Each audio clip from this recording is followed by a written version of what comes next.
Hello. Hello. Good evening, everybody. How is everybody going? Welcome to our third live from lockdown with Wayne and Ruth. We're really excited to be chatting with them again tonight. Absolutely. If you are with us, give us a hello in the comments. We'll just wait for a few people to jump on, I think. Yeah, absolutely. We thought we were going to have to change the title of Live from Lockdown, but we can still keep it because Wayne and Ruth are still live from lockdown, unfortunately.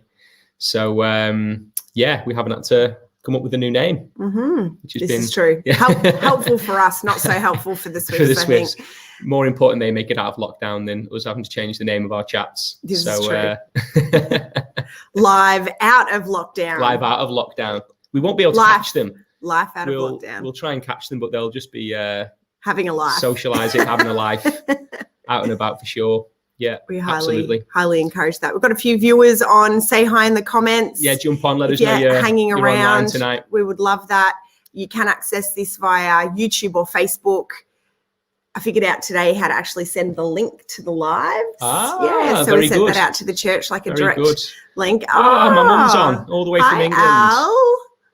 Hello. Lovely to have you on. We can actually, how do we share that, Georgie? Yep. Show? Click show. There we go. We are a international broadcast tonight across the world. That's great. Absolutely. Michaela, hello. Michaela, happy birthday. Happy birthday. Georgie sings Happy Birthday a cappella really well. So after 3, 1, 2, 3. This is not karaoke. It's not karaoke. This is not what we're doing. Hope you've had an awesome day, Michaela. Totally. Chelsea, hi. Hello. The countdown is on for Chelsea. Very exciting week ahead, guys. So excited for you. Kerry. So we've got Kerry. Hi, Kerry. Long time no see. Great to see you on here.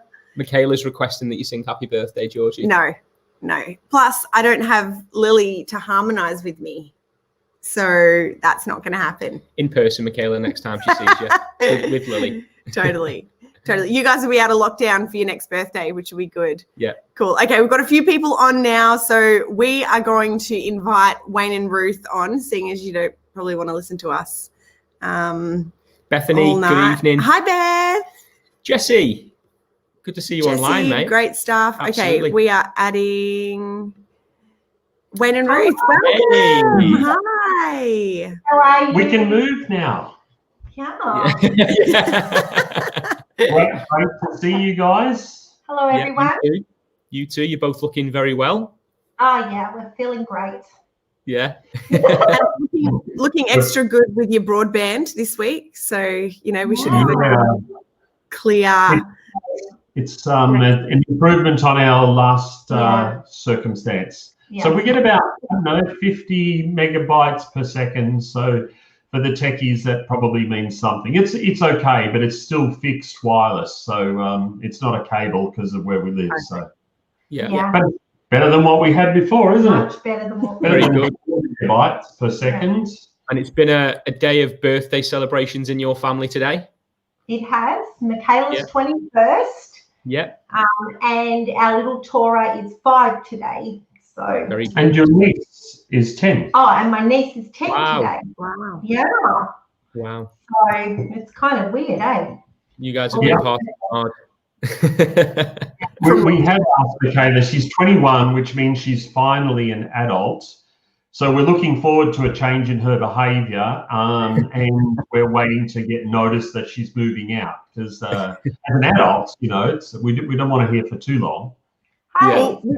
Regional Victoria is a great place to live in at the moment. Yeah. So, Geelong, Michaela, just waiting here for you. It's a nice happy medium, between countryside and city, So what are we doing? Is that Georgie inviting Michaela to go and live with them, is it? Totally. She doesn't pay us a cent. All these years we've looked after her. That's fantastic. You guys are so generous. She can share a room with Noah. She's not here to defend. Awesome. We've got my dad. We've got John. Hi, John. Have you got 2 sons? Yeah. I'm just wondering. He does. He's got me mixed up with his other son. That's right. Right. Good stuff. Well, for those of you who are joining us tonight, maybe for the first time, Wayne and Ruth are our senior pastors of Waterfront Christian Church up in Melbourne, currently in lockdown. And so we've been chatting with them over the last few weeks, just keeping in contact and getting to know them a little bit better. And so, yeah, we just want to continue that conversation tonight. Over the last couple of weeks, we've heard about how they met and how it took Ruth quite a while to realize that Wayne was the man that she should marry. I think it was seventh time lucky that happened. And then we heard about the early years in ministry and how for you guys it was never about chasing a title. It was never about wanting to lead a church. It's just been obedience to what God's been calling you guys to do. And so that's been great to hear about. We'll hear a little bit more about that shortly. But as tradition goes, we have our Fast 5 questions. So anybody want to go first? Do you want to explain the Fast 5 to those that are new watching? Fast 5 is where we ask 5 fast questions, and Wayne and Ruth have to answer within 5 seconds. Is 5 that right? seconds. First thing that comes to mind. First thing that comes to mind. Yeah. Yeah. I went first last time. Let's test Ruth out. Okay. I believe this question is going to be extremely difficult this time, so I'm looking forward to it. This will be some entertainment. Yeah, there's a lot of deep questions here, Ruth. Mm-hmm. Okay. Question number 1. What's worse, laundry or dishes? Dishes. Cake or pie? Cake. TV or book? Book. Mac or Mac or PC? What's worse? No, she wants to know what they are. No. What would you prefer? So you prefer PC? Perfect. See, and if you could have one historic figure over for dinner who isn't Jesus, who would it be and why? I would have had Mother Teresa. Mother Teresa. I think she was amazing in what she did, and I just love to learn from her. Yeah, great choice. That would be a fascinating, very deep dinner date. Sure, absolutely. Georgie, you fire them off to Wayne. Okay, Wayne, are you ready? I'm ready. Which do you prefer, laundry or dishes? I'm happy doing both, actually. I've done all the other 5 seconds. Well, I do both every day, so I would say, which do I prefer? Probably laundry, because then I know I'm on top of my clothes. Good. Hi, Jill. Hi, Jill. Jill said hi there. Yeah. Okay, Fast 5. Do you prefer cake or pie? Unfortunately, I prefer cake, and that's a problem. Do you prefer TV or books? I prefer books. Mac or PC? Well, one's a computer and the other is a fruit that comes from. I had a Mac for many years. I use PC, and I'm happy using that. We're a divided household with this one. Yeah, it's a point of dispute. Yes. Christian, basically, yeah. Unequally yoked. Some would say it would be a deal breaker for some people, I'm sure. Not for us. So, Wayne, if you could have dinner with one historic figure who is not Jesus. There's so many people that I would think would be interesting. Nelson Mandela, I think, his story would be really, really interesting. But even going back, prior to Christ, someone like Genghis Khan, somebody like, imagine talking to those people in their mindset, or Moses. Imagine trying to understand what he went through. There's so many. I love David, and if I could choose an age, I love the young David who had the courage to go up against Goliath, Totally. I thought she said one. Yeah, well, she's choosing. So he's just going to have one of those, Last Supper style, dinner parties with all of them and everyone gets to go around the table and share their story. Yeah. One day in heaven, maybe. Knock it. on a few doors. Hey, tell me your story. Anyway, good stuff. Okay, that's our Fast Five. Good job, guys. Awesome. Yeah. We just want to continue the conversation. That's what it's been over the last couple of weeks. Just a long conversation, getting to know you guys, getting to know your journey. And we know that you have been senior pastors for a long time up in Melbourne. But is it right that prior to that, you guys actually planted a church? Yeah. If you want to, I don't know, maybe take off from there and just give us a bit of insight into what that looked like and what stage of life you were at and what things were like at that time for you guys. I'll give you the fast version because, and Ruth could give the longer story. But, you know, we got married in 1986. Amy Lee was born in 1988. Katie was born in 1989. We're leading the youth when we first got married at the church where we are now. I've had a strong passion to plant a church. It coincided with the leader of the church we were at. And so on the 25th of March, 1990 was our first meeting. We used what's called a Phones for You program. We phoned 16,000 and something people, got 11,000 and something answers. And we went through this process of determining whether they were Christians or not. If they were not Christians, we invited them to the church opening. And there were 6 adults that made up the church planting party, if you like. And on the first day, we had 105 or 106 people turn up, all these people who are not Christians, which is really, really great idea, except when you try and sing songs and you realize no one knows how to sing because there was a whole bunch of crazy things. So, but our passion was to reach lost people. We led that church for about 7 years. We purchased a building. We reached a lot of unsaved people. I think, 85% of the people that were in the church when we left, which was about 120 when we left, because then the next Sunday after our opening, the numbers plummeted. But that's another story. It's sort of like, the bulk of the people got saved in the church, and that was a great experience. And we really enjoyed that. I mean, it's funny, because the people were not Christians, they had no idea how church worked. So I remember one time we turned up to church, which we were meeting in a school, and a family came along. Their cat had kittens during the week, and they brought all the kittens to church. That's great. They thought they were non-Christians. They thought, we're meeting with all our friends. We'll bring the kittens, and the kittens can enjoy church as well. It was an amazing experience. I'll throw to you if you like. So we did that for 7 years, and then after we had after 6 years, we both felt very, very Wayne felt very strongly that was pretty much our time was up where we were, and that he didn't know what the next stage looked like. It wasn't about another church or anything like that. It was just he felt God say, you've got one more year. And so for me, I'm not like that. I'm the type of person that, I think God has to shake me 100 times to get me out of somewhere.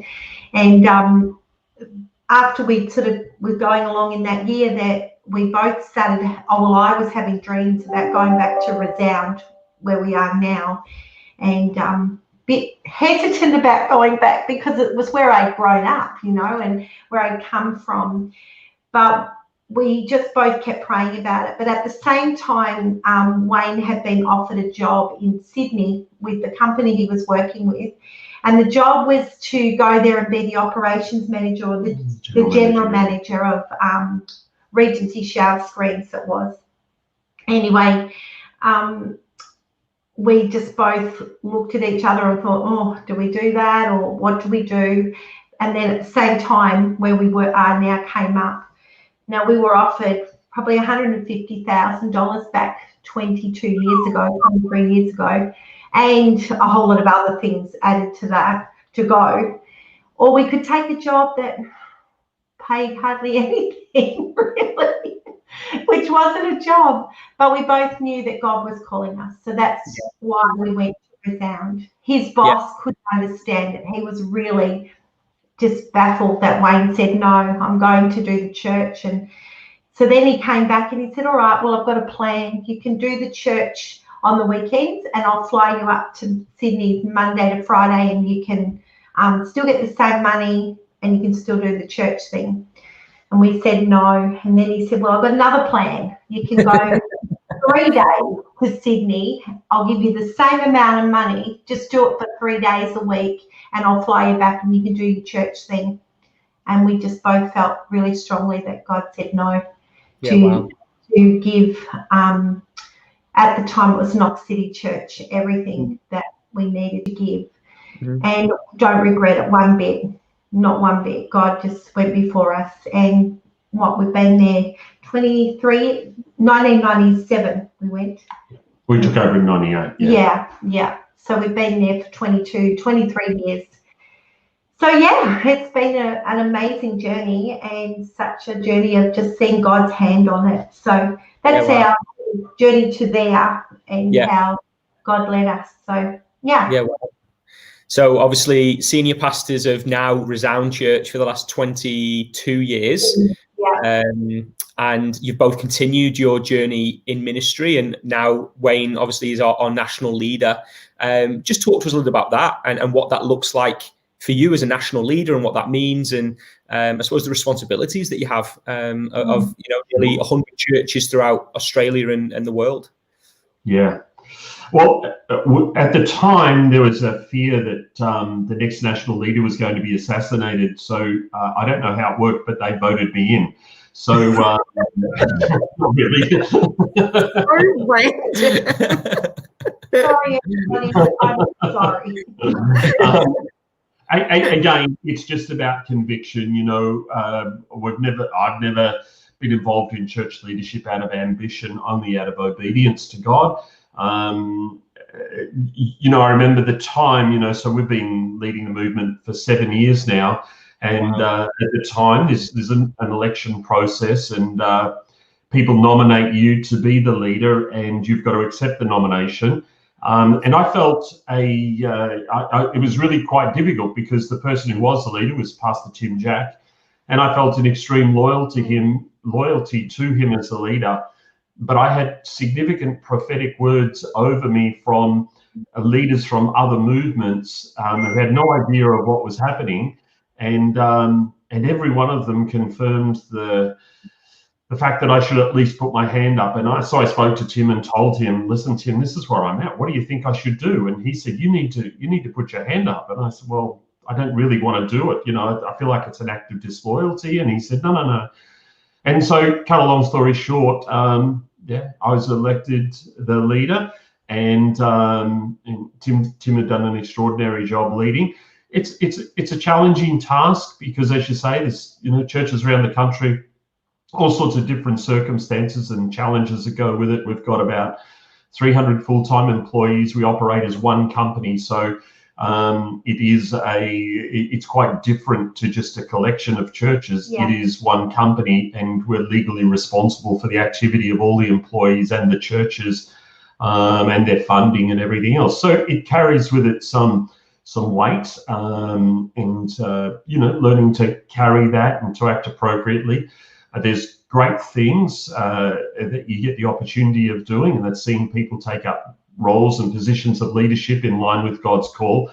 But you also have the other side, where you need to deal with issues, usually in churches, with leaders who perhaps haven't behaved as they ought to have behaved, or coming to the end of their time, and they may not be at a retirement age, and you've got to work through those difficult issues as well. And every single one of those you've got to do knowing that God is speaking to you. You don't do it by myself. We've got a national leadership team. But at the end of the day, often I'm stuck with the responsibility of speaking to the individual in many of the circumstances, and doing what needs to be done. So it's got its challenges, but it's an honour.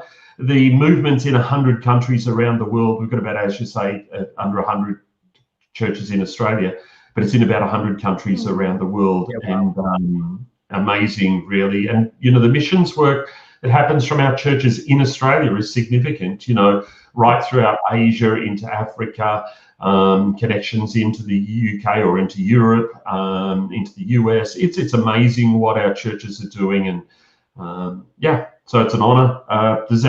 hopefully that gives you some insight or something. Yeah, so absolutely it does. I've got a question that I haven't prepared you for. But like, you know, Wayne, you'd think, like, you know, you say that you're in a position that's not about obviously self-promotion. It's not about you, you know, and I would say that's been, you know, our experience of you. Like, where to from here? Like, obviously, you know, you, I mean, we don't know how long you'll be in the national leadership position or whatever over the coming years, but like what are your goals for the two of you in terms of life? Like, you know, yeah, what moving forward when you reach such a level of influence, I guess, you know, what do you guys see? Well, I mean, from a denominational point of view, you know, it's called Acts Global Churches now, and we've got a real heart to reach nations, not only developing countries. You know, I'm involved in quite a significant way with MPART and the work that they do in Asia. And I've been with them since the start. We've planted 36,000 churches since 1998. And our goal is to reach 100,000 by 2030. And so even if I was to finish what I'm doing today, I've got truckloads of work I could do with them. I'm involved with a business where I'm on an advisory board, and I've got plenty of things I could do there. You know, we've got 26 or 27 churches in our network, all of which could do with more of our time if we were able to give them more time. There are so many opportunities, so many things we could do if I was to finish today or tomorrow. And I'm assuming Jonny or Georgie is somehow working in the background to achieve. I'm not sure, but that was not a question. On the other side, you know, those around us say, hey, listen, you've got to keep doing what you're doing for several years to come at least. And time will tell. You know, at the end of the day, we're servants. We're not here to fulfill our own dream or vision. We have our own dreams or visions. And at the moment, our biggest dream would be to go somewhere in regional Victoria for a week's holiday. That's not likely to happen anytime soon, given where we live. But really, we're servants, and our ultimate goal, and will be to the day we die, will be to help people to serve God, and whatever we can do, we're happy to do.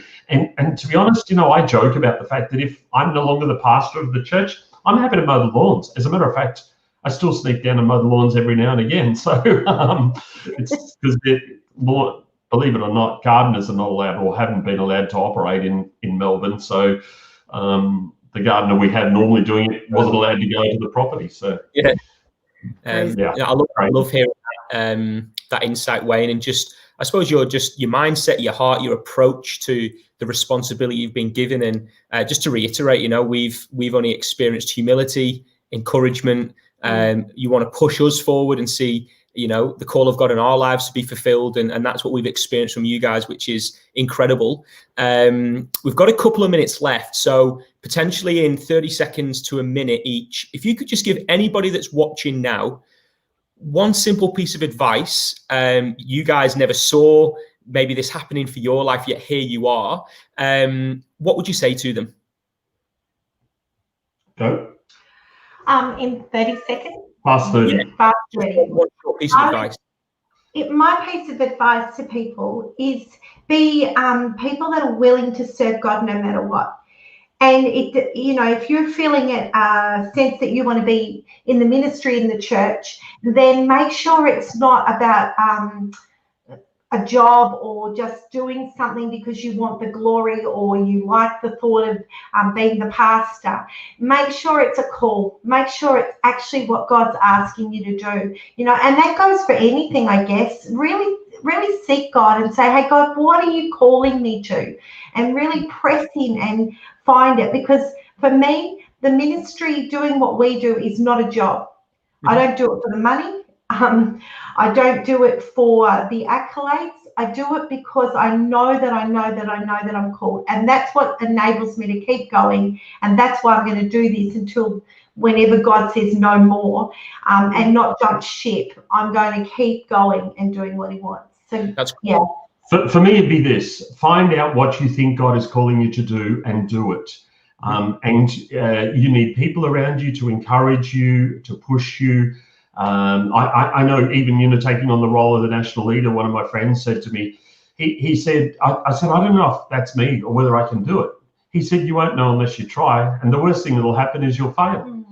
And that was Jossie. He said that to me. He said, you won't know until you try. He said, the worst that will happen is it'll be a big mess and someone else will come in and clean it up after you. So, and I know it sounds a little disrespectful, but it's true.